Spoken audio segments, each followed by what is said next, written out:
Welcome to It's a Long Road, the Rambo series podcast. This is exciting because this episode is the first episode where we start discussing the film. Last episode on this feed, if you haven't listened already, I beg you, I implore you to go back and listen to the interview I did with David Morrell. But this is the first episode I am doing covering the films with a guest co-host. Let me just say, this guest co-host was my only choice for first choice to guest with me, and that is the Podfather himself, the Slycast host himself, Mr. Craig Cohen. How you doing? I'm good, and I apologize in advance for any stuttering I might have. It seems my internet doesn't like Discord tonight. Well, speaking of Discord, on the Rambo Series podcast, if you're listening to this podcast, I invite you to check out the show. What do you call it? The show notes. That's what they call them. The show description notes. In the show description notes of every episode, there is an invite where you just click on the link and it will lead you to the Last of the Action Heroes Podcast Network Discord server. And within that server, we record live, obviously. I mean, every recording's live, but you can join the live recordings with us as a guest member, sort of like a guest audience member. You don't come on mic or anything. You don't come on camera, but you get the crack wise with me and my guest host, whoever it is at the time of recording, and offer your insights about the Rambo franchise. And today we have Donald, who is a regular, the other shows that we do on the Last of the Action Heroes podcast. He is a great contributor to the podcast with his insights and humor. He's been following Craig since his Camel Clutch podcast days. Welcome, Donald, to Discord. So again, I invite everyone to join our Discord. You can join these live discussions. Well, Craig, I'm personally very excited to start covering Rambo. I have been looking forward to this journey for so long. I'm actually giddy, and that's a good sign. I'm giddy again. I'm excited again to podcast. You ever get that feeling when you start a new project? Oh, absolutely. And that's the reason you start something like that, is because it's got your excitement levels high and your juices flowing and you want to be creative. This is a great set of movies to talk about. So I know people can go, and I invite everyone to go, to the Slycast podcast. Mr. Craig Cohen has actually interviewed, before me, and rightfully so, David Morrell, the author. It's a great, what was it, 35th anniversary special to First Blood? It was the 35th anniversary of First Blood Part 2, so we kind of talk about where David is with, or was with, Rambo at that time, his thoughts on Part 2, and then also the unique situation which saw him writing the novelizations of those two sequels, 2 and 3,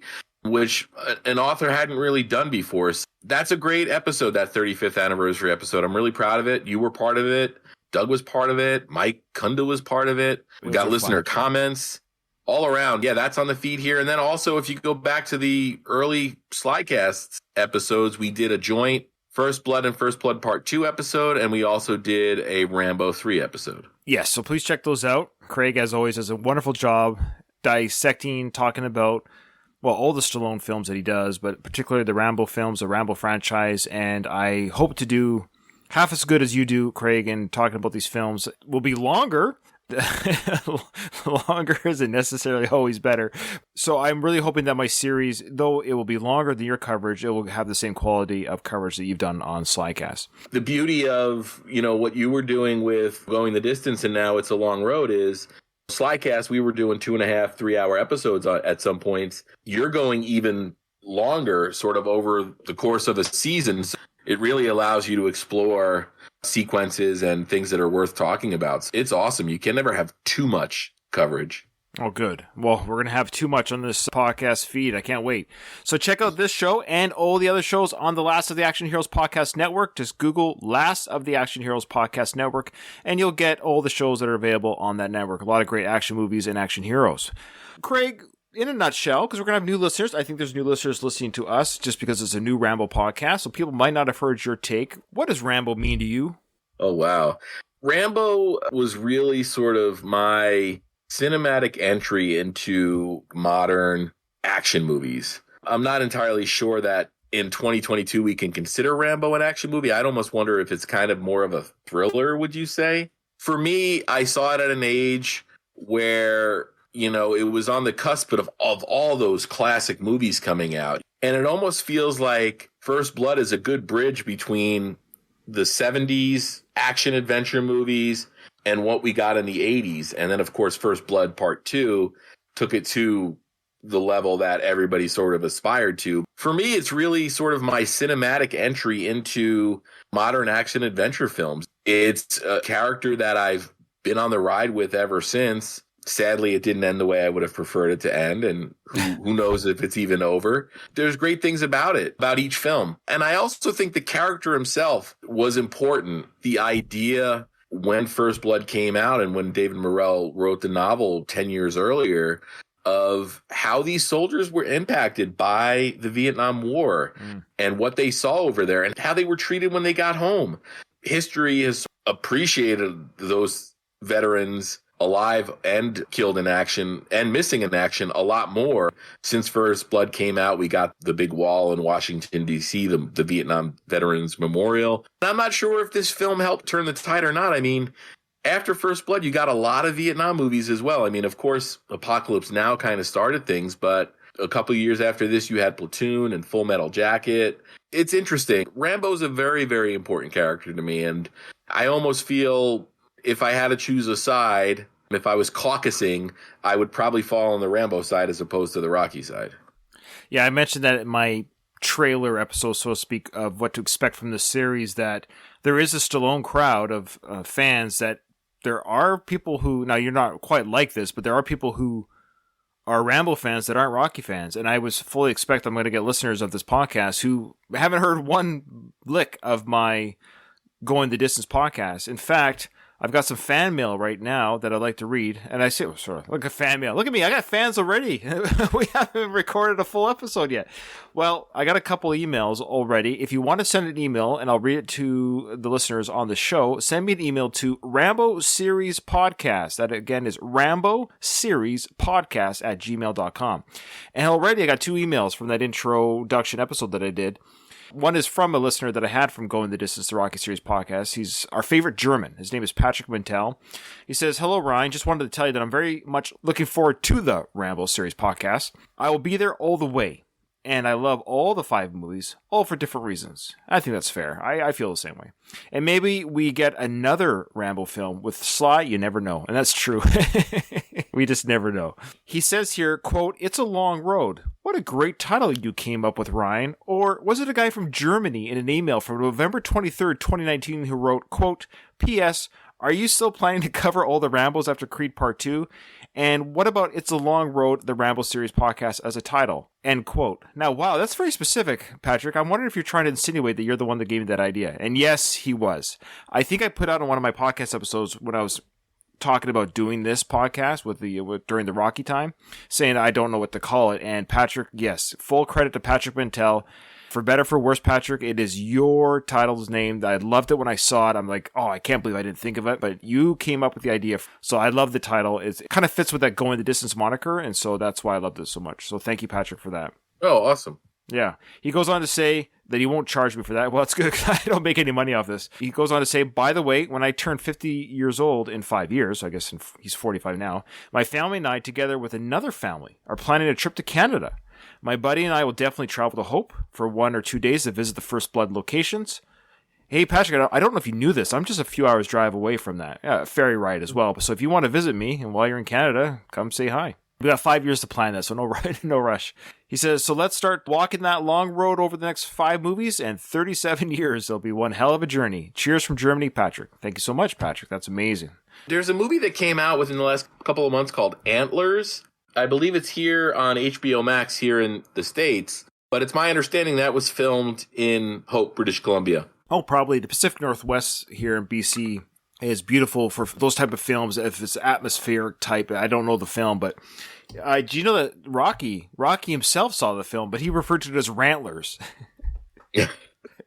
A little Rocky humor. Well, that's a deep cut for our Rocky 5 fans. Boy.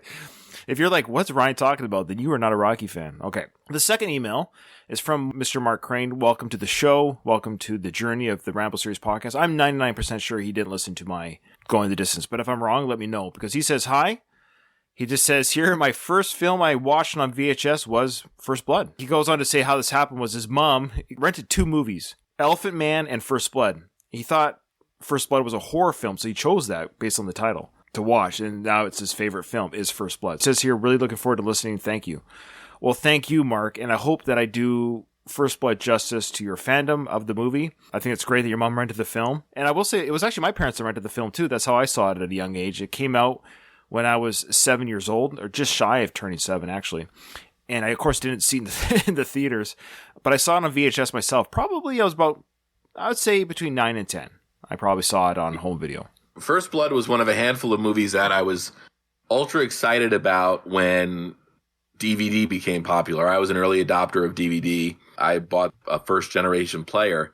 For those that didn't live through it, VHS was a struggle.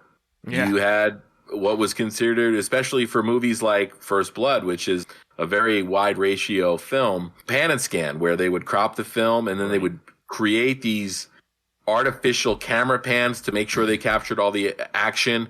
First Blood was like that. Die Hard was like that. I remember those were two movies that I was so amped to get on DVD when those came out, because I knew we were going to finally see nice, beautiful widescreen images that people saw in theaters.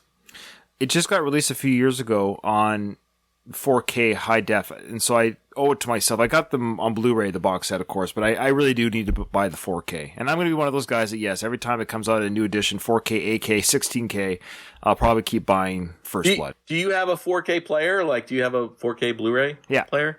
Oh, okay. The only Blu-ray I have is the director's cut of Rambo, which is part 4. All the others I got in that, like, steel tin. Right, yeah. When Rambo came out, I think. Okay. I haven't seen a box set yet. I could be wrong. I haven't seen a box set yet that with has Last Blood. With Last Blood. Is there one? There must be one. I don't know. Were they all the same studio? Good question. We'll have to save that for season 5 of It's a Long Road to the Rambo series. Yeah, a little Stallone trivia regarding my Blu-ray history. Please. The Expendables was the first Blu-ray I ever bought. Oh, nice. That's a good question. I'd have to think about my first Blu-ray. Boy, I remember my first CD. I don't know why I remember that. First CD I ever bought was Aerosmith Toys in the Attic and Aerosmith's debut album, Aerosmith. Yeah. Anyways, a little side note there to get to know your host a little bit better. Yeah. We're going to talk a little bit, Craig, if you don't mind, before we get into the film, because we're going to go through the film piece by piece, scene by scene, or moment by moment.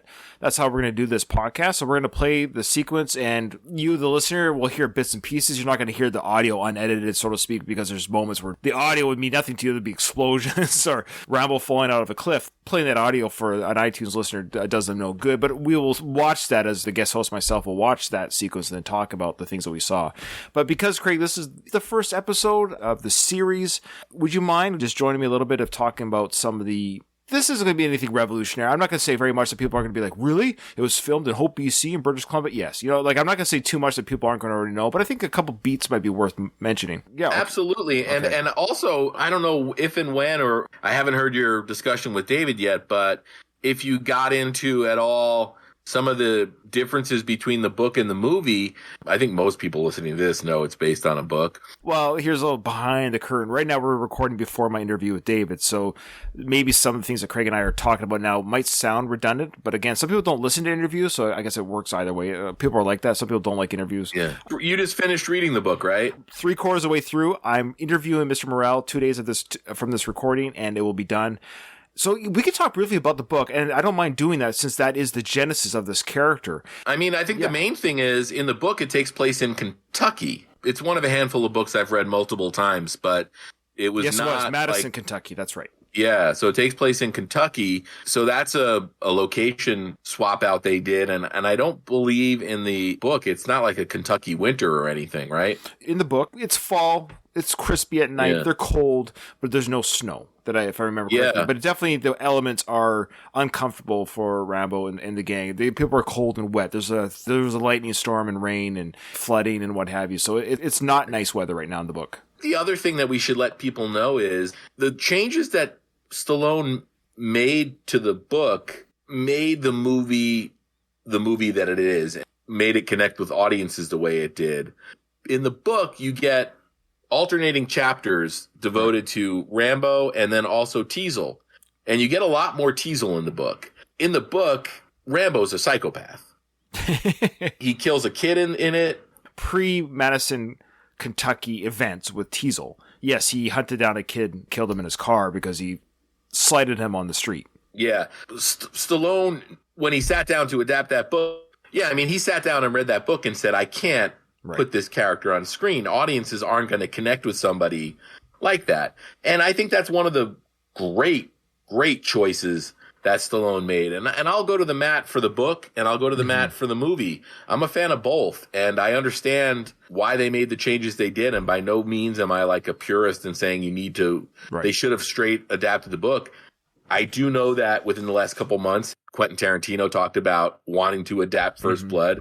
He was more joking when he said it. I'm sure he would approach it in a different way than Stallone did. There's a lot of great material in that book. And if you're at all a fan of Rambo, I know you can get used paperback copies cheap. As David Morrell will tell you when you interview him, it's never been out of print, which is amazing. There's not many authors that can say their books have never been out of print. So that means you can go to the Barnes & Noble and order a brand new copy of First Blood in 2022. You don't have to go to your used store. It's also available on Kindle, which is how I read it when I reread it. I don't even know what my point was. But it's okay. We're gushing about First Blood, the novel. I mean, if you're a fan of the movie First Blood or the Rambo series, I think you owe it yourself to see or read and experience the source material.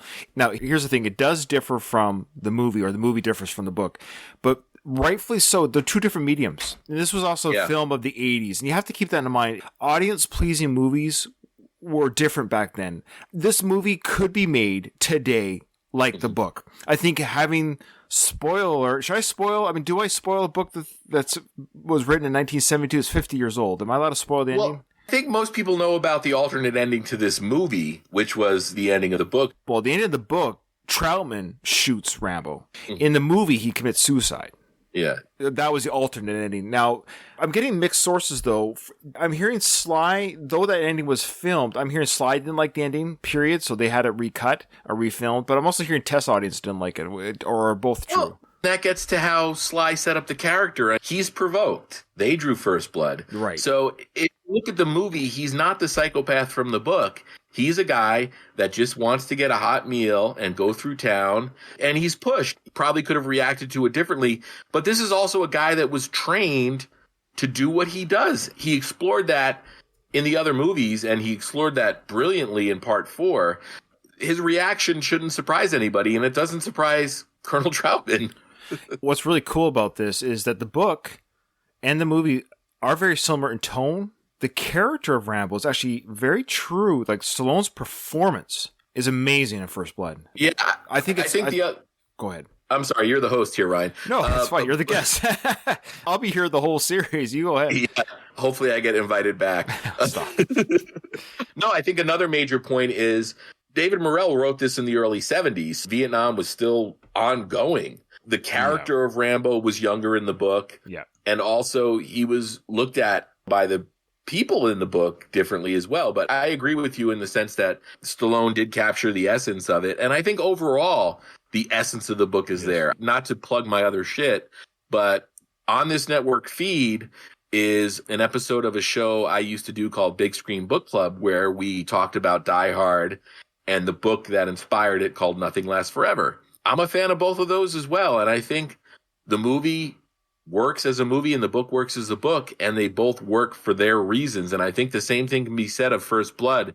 First Blood's a great book, and First Blood, the movie, is a great adaptation of that book. Other filmmakers would approach it differently. If they made an Amazon sort of original of it and made it an 8-episode series, it would be different. We wouldn't be doing this show right now if Stallone didn't sit down and write the script for First Blood the way he did and create a character that audiences can get on board with. And Sly knows how to give audiences what they want. And he doesn't do it in a cheesy, pandering way. It's always just him knowing how audiences think and how audiences respond and what they want to see. That's what he did with Rambo. And that's the reason that they made more Rambo movies. And that's the reason we're talking about Rambo in 2022. To me, it's amazing that he created two iconic characters. Most people don't even get to create one iconic character, let alone two. That's pretty remarkable. Have you seen the alternate ending? I believe it's on the set I have, and it was also part of the montage in Rambo 4. It might be the director's cut. It's been a while since I watched it, but you actually see the shot of Troutman, I think, going for the gun. So you actually see the blast. Again, it's been a while since I watched Rambo 4, and I can't remember if it's theatrical or the director's cut. I'm pretty sure that the set I have has the deleted scene as well. You can just go on YouTube, guys, listeners. If you haven't seen it, just put a First Blood alternate ending, and you'll see. I don't want to really spoil it. You can watch what was filmed. It's there to watch. Rambo dying by the hands of Colonel Troutman. It's kind of a combination. I would say murder-suicide per se, but it was like Troutman's holding the gun, but Rambo squeezes the trigger, and you'll see. That's the reason Kirk Douglas left this movie. He was originally supposed to play Troutman.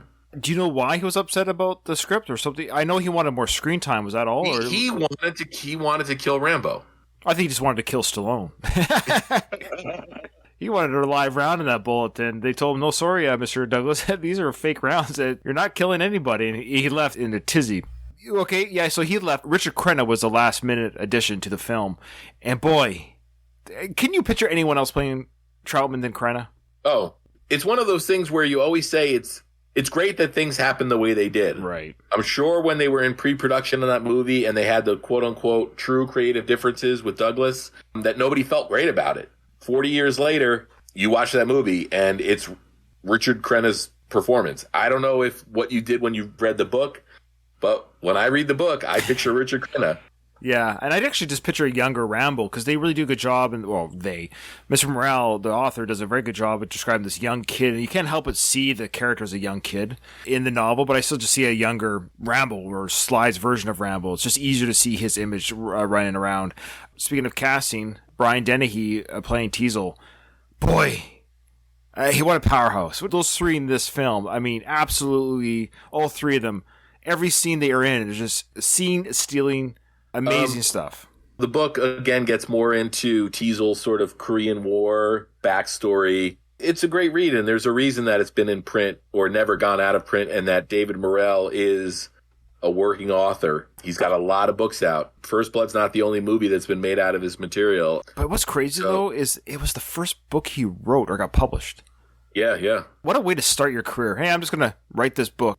Shortly, the rights to the novel, I should say, were bought shortly after the publication in 1972, I think the same year, and it changed hands from different directors. Some names we know, Robert De Niro and Clint Eastwood were both asked to play Rambo in the 1970s. I can see Robert doing the 1970s, not so much Clint. Sidney Pollack was asked to direct. It was attached to direct. John Badham was asked to direct. Frankenheimer was asked to direct. So all these different names went through it, but it finally fell into the hands of Mario Kassar and Andrew G. Vanya. And of course, Kassar is a huge name in producing. Vajna's dead, right? He passed away a couple years ago. He unfortunately did pass away. But Mario Kassar, he's he's 70, so he started the stuff young. Check out some of his producing and executive producer roles. Now, of course, we reviewed Escape to Victory. He did that one. Other movies that he produced were Terminator 3, Lolita, Chaplin with Robert De Niro. But then check out some of his executive producer. I mean, this is where you put the money where your mouth is type producing stuff. So, of course, First Blood, Part 2, of course, Rambo 3, Red Heat. I'm just doing ones that we would like on this network. Total Recall, Air America, LA Story, The Doors, Terminator 2, Basic Instinct, Universal Soldier, Cliffhanger, Stargate, Showgirls, Terminator, The Sarah Chronicles television show, Terminator Salvation. My goodness. Yeah. He's younger than Sly, which is kind of wild. It's crazy. Also, still alive. I've never made an attempt to reach out to Mario, and I've never also made an attempt to reach out to Ted Kotcheff, who is the director. Another fellow Canadian for me, because David Morrell's Canadian as well. Yeah. And I believe Ted Kotcheff is more of a TV guy. Most of his credits are TV. I don't know much about that, to be honest with you. He's 90, I think. You can say what you want about the aesthetic of First Blood. It's a very raw movie. Everything in it looks real. Because in the early 80s, late 70s, they had to do everything for real. There was no way to fake it. What I wanted to get to, and I think that's a problem with some of the more modern action movies, is they don't get guys like Ted Kotcheff to direct these movies anymore. You get a Mick G or a Michael Bay. And those are guys that don't care about the talking scenes. Right. They just want to watch shit blow up. One of the main reasons that First Blood works as well as it does, and why I wouldn't really call it a straight up action movie, is because of the approach that Ted Kotcheff took. Could also say Stallone's script, but they just don't approach these movies like this anymore. There's something very special, very unique about First Blood. When I was younger, I probably remembered Rambo First Blood Part 2. I think I remembered that one the most for many years. And then it wasn't until I got a little bit older, late teens, early adulthood, when watching First Blood, I recognized, boy, this isn't quote unquote just an action film or not as actiony as Part 2, but this is a great film. When I spoke to David, we kind of came to the conclusion that Rambo 2 is the Rambo that everybody knows. That's the Rambo that became an icon. It's like Rocky 3 and 4 in some ways. Yeah, exactly. The parallels are impossible to avoid. People that discount Rambo, it's the same people that discount Rocky. Right. Rocky and First Blood are special movies. Their respective franchises have been looked at in a certain light because of the movies that came after them. No, Rocky won Best Picture. Yeah. I think Stallone should have won an Oscar for First Blood. I think he should have been nominated. I think he should have won. I agree. There's something about that non-speaking acting and the physical acting that is nothing to slouch at. Physical acting is a real thing, and we're going to talk about those beats as we go through the film in this season 1, where we cover First Blood. I mean, we're going to hit on production stuff as we go through the series, too. I don't want to do all necessarily in one episode. I want to kind of hit some beats with other people. Yeah, so based on the novel by David Morrell, again, check out the interview I did with Mr. Morrell. I am going to try to reach out to Mario's team to see if he'll be willing to talk. I think his job as a producer, basically him getting this film financed, was a huge part of the success both for Mr. Morrell's career. One other name I want to mention before we start watching things, and I think you hear him before anything else, and that's Jerry Goldsmith and the amazing score he did for this movie. It's the parallel paths that Rocky and Rambo have taken, but I mean, Jerry Goldsmith's score is just as important and powerful as Bill Conti's score was for Rocky. Both Bill Conti's Going the Distance was the name of my Rocky podcast, and of course Jerry Goldsmith's It's a Long Road composition is named for this. So I just kind of found that interesting that it happened that way. But yeah, go ahead. The fact that the themes and the motifs that Goldsmith created, he scored 2 and 3, and then Brian Tyler, when he picked up on Part 4, he used a lot of those themes and those motifs. It's like the Bond theme. It's not something that you can, you have to recognize it. Right. Yeah, no, I totally agree. The First Blood score, Jerry's score in theme music is just amazing. In fact, we're going to get into it pretty shortly right now as we cut to the movie itself, and we're going to hear Jerry Goldsmith's theme. What is interesting about the beginning of this film is how peaceful it is, how quiet it is, and it really is the calm before the storm. I love that acoustic work there.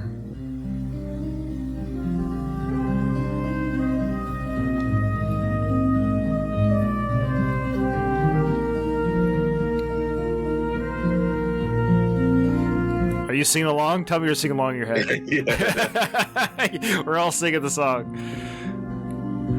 When they drew first blood. There's a really good special edition of this soundtrack that was released that you can probably still find online. I just love the acoustic guitar. Yeah. It's a unique approach. Now, I should have gone back just a little bit here. We got the First Blood lettering. I really love the lettering of the First Blood. It's got the red with the white outline. Yeah, that font is great. So what we have here, folks, we have the opening sequence here of First Blood has hit the screen. And, of course, actually before First Blood, you got the big Sylvester Stallone in First Blood. We would be remiss if we didn't say the huge movies that Rocky 1 and 2 were before the coming out of this film. That without Stallone's interest in the script, that was a huge part that made the movie, of course, what it was, and its production to go greenlit was, of course, Sly signing on saying, yeah, I'll do this. Yeah, oh yeah, absolutely. So this movie cost $15 million to make in 1982. Wow. That's it. That's amazing.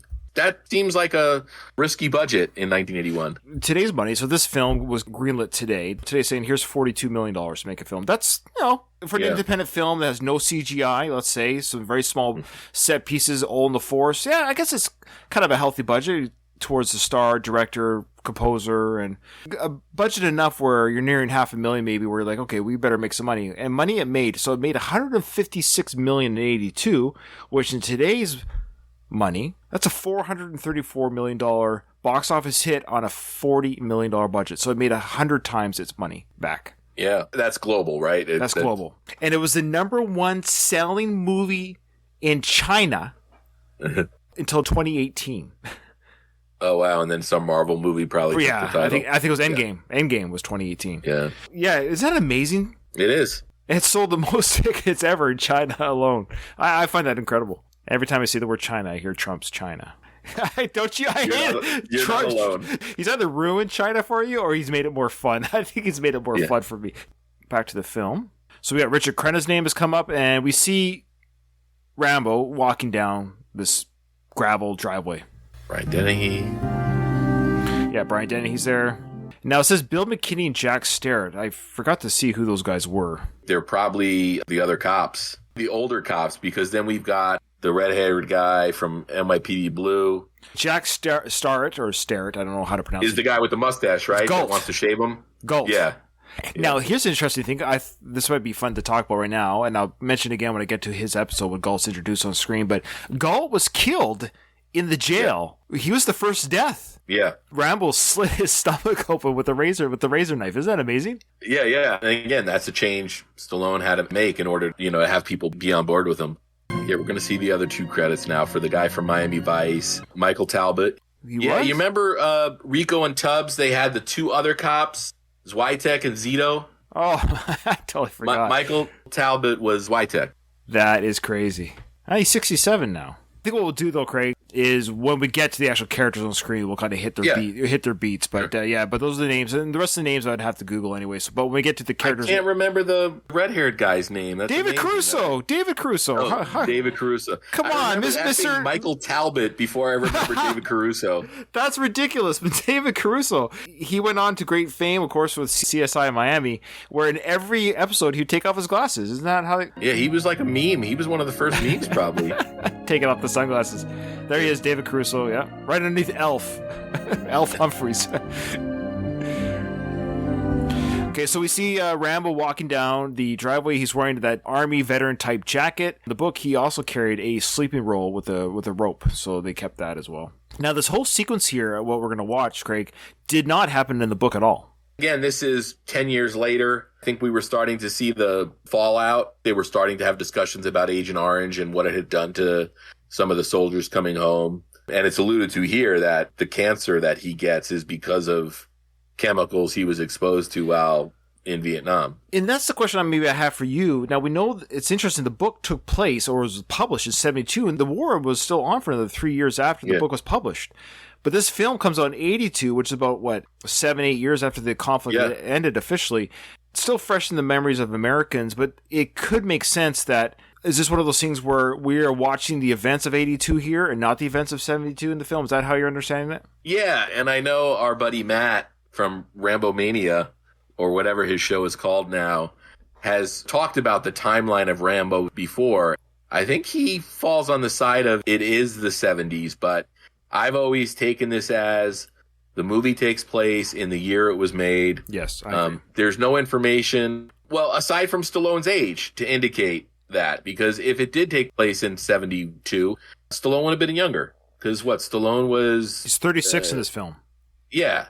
So that kind of makes more sense for his age. He looks 36, which is, he looks great. He's in great shape. But that would make more sense that the conflict ended 10 years previously, let's say. So he was 26 when the conflict was over. That kind of makes sense. He was, 5 years in the Vietnam War, survives the war, and he's still wandering the roadway, so to speak, 7-8 years later, and he's 36 now in the film. I think timeline-wise it makes sense, and I don't think it was uncommon for people to still wear their fatigues or jackets from the war, even in the early 80s. Well, that was his identity. That's all he had. Right. The reason why he's on this property, if you look at his face here, Craig, as he's walking down the driveway, he looks content and very happy, wouldn't you say? Yeah, I think there's going to be a shot in a couple of seconds where he's sort of overlooking the property, and they do a shot on him where it's a look of hope. I think he's excited to meet his friend, who he's going to learn in a few short seconds is dead.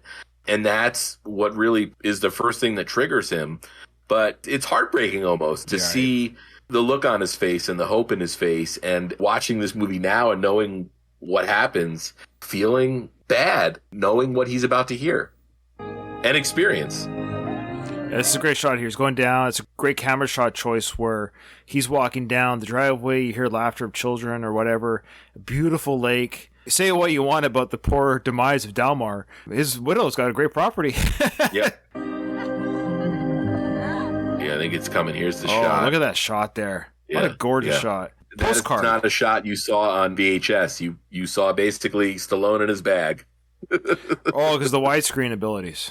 Yeah. Good point. So he's looking There at it the is. kids. Yeah, look at that. That's the shot right there. He sees children playing. He's happy. It's kind of heartbreaking, man. I mean, ugh. When's the next time he made you laugh in the films or made you smile? In the Rambo series? Yeah. God, I don't know if he does. Well, yeah, in Rambo 3, when he tells that Afghani soldier about the light, it turns blue. Oh, right. Yeah. Rambo 3. I can't wait to talk about Rambo 3. But Rambo 3 is the comedy edition of the Rambo franchise.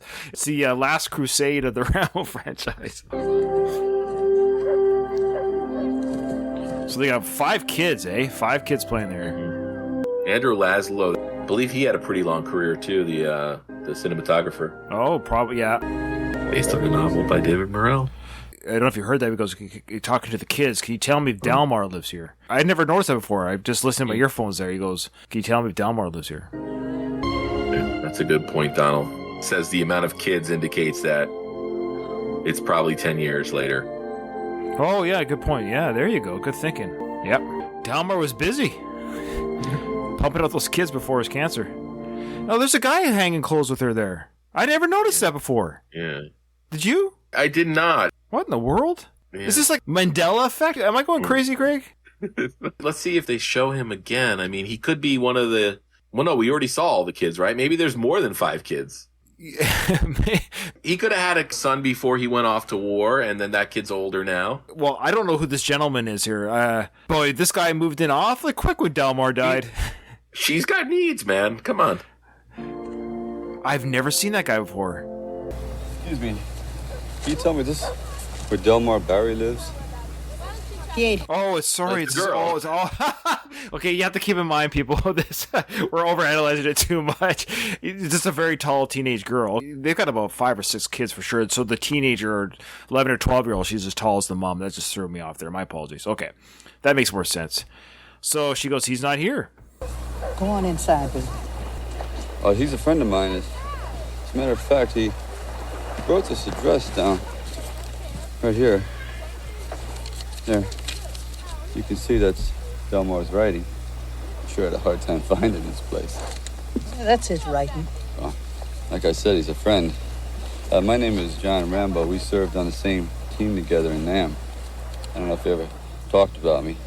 I've got a picture of us together somewhere. This junk in your pocket.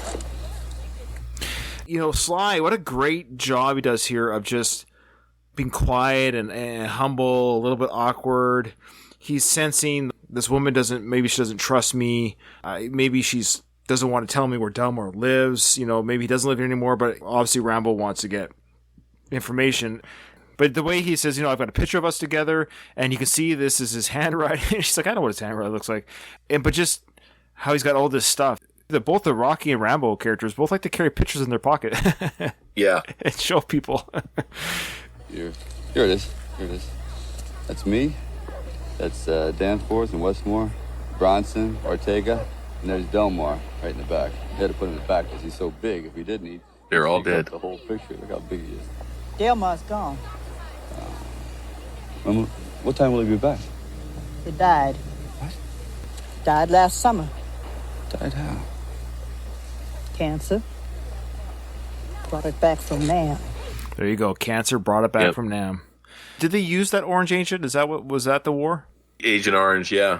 I believe Jesse Ventura, he claimed to have suffered from a lot of effects of Agent Orange. It affected his lungs, and he blamed a lot of health issues that he had on Agent Orange. Oh, really? Yeah, that's unfortunate. Again, I love Sly's. I'm going to say this a lot throughout this series, but his acting, I mean, or at least this season, at least season 1, his acting here is just so great. Of just what he died, it's just the way he is, and how his face changes. And I mean, this is peak Sly, right? I mean, chiseled jaw, just features cut from Great stone. hair. Yeah, great hair. Regular eyebrows. This is, there's no rug here. This is real hair. I mean, he's kind of puffing the front a little bit to cover the receding, but it's there though. It's all there. Mm-hmm. All that orange stuff, they spread it around. Oh, there you go. Cut him down to nothing. I could lift him off the sheet. Can we just say how great this actress is playing this very bit role? She just carries this opening scene. Yeah. I never got her name because I would be interested to see just kind of, where they grabbed her from. Yeah. She might have just been a local, This was filmed in Canada. What are you talking that's what I'm saying. She might have just been a local actress in British Columbia, Are you kidding? Wait, you don't get my... I'm actually not even trying to be funny. There are no black people in There's no black people. 1982? All right. I'm actually pulling up... on IMDb? IMDb right now. Yeah, sure. Please do. She's not listed on IMDb. Wow, really? I mean, she's a big speaking part. I know. That is odd. Maybe IMDb servers are in British Columbia. yeah. Mrs. Barry. All right. Thankfully, there's a Rambo.fandom. Okay. She is played.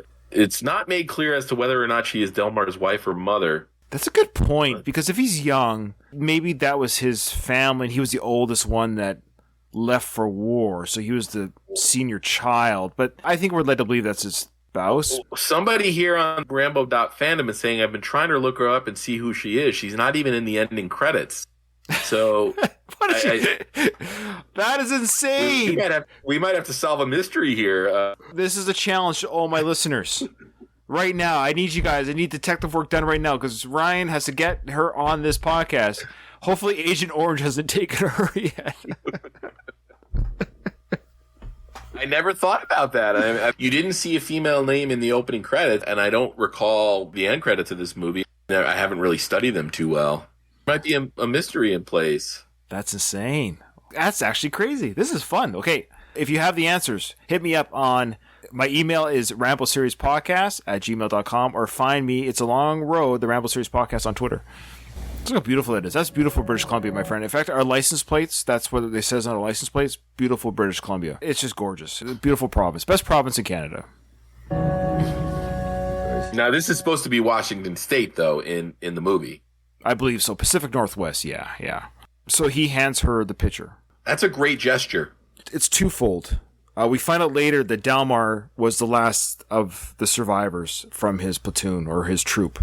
So it's him letting go. Yes, exactly. So he's giving the picture, and he's basically like, I'm not holding on to this anymore. Everyone's gone. I'm the last one. That's survivor's guilt. She's the widow, I believe. That's why I believe she's the widow. It could be the mother, but the age doesn't make sense. That would mean maybe Delmar joined at 17 or 18, which is possible. Yeah.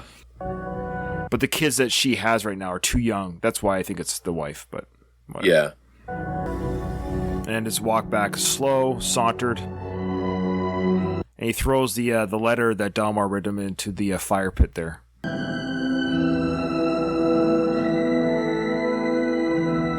And man, that is British Columbia if I've ever seen it. Oh boy. Yeah. So he's walking on the street, the highway there. His hands are cold. He's breathing on them. He's not hitchhiking, but he is looking at some cars as they pass by. Maybe he's thinking about hitchhiking, but I haven't seen him put his thumb out yet. Yeah. That's a good point, Donald. Rambo is not sentimental. Now, here we have a great sequence here of him underneath the sign. It says, Gateway to Holiday Land, Welcome to Hope. So again, this is the real... That's really in Hope, British Columbia. I don't know if that's there right now, but that's a nice little slice of history. Like that's what Hope, British Columbia looked like again in 1982. So it's a nice little film history, and it's nice for me because people who are from Philly or they watch movies in New York or you in Las Vegas, you get to say, hey, that's in my area. So for me, this is my movie, where I can say this is my stomping grounds. This is I wasn't raised in Hope, but I've been through BC so much as a province that I've been through Hope, BC many times, and yeah, it's just kind of cool to see this is my homeland, so to speak, for this film. Yeah. Now we're gonna stop it because the next sequence, of course, is he runs into Mr. Sheriff Teasel. And Mr. Doug Greenberg from the Rocky Minute podcast, he and I will be covering that first introduction between Sheriff Teasel and Rambo. Lucky guy. You're the inaugural, though. You're the podfather. You came on the first episode. And I've told this to Doug for Rocky Minute. I fear no minute, and the same holds true for the Rambo series. So Anytime you need me, Ryan, scheduling permitted. It does help that we're both in the same time zone. I'm there, man. I'm not afraid to talk any scene in any of the movies. And told Doug I'll take the scenes in the Rocky movies nobody else wants. And I'll do the same here. That's awesome. This movie has a great setup, and I think that scene, it's not in the book, but I think it's an important scene to sort of set up the character, where he's at mentally. It tells a lot of story. Very little dialogue, tells a lot of story. Yes, I totally agree, Craig, and thank you so much for coming on. So I guess that's it, Craig. The first episode is over. Nothing is over, Ryan. You don't just turn it off.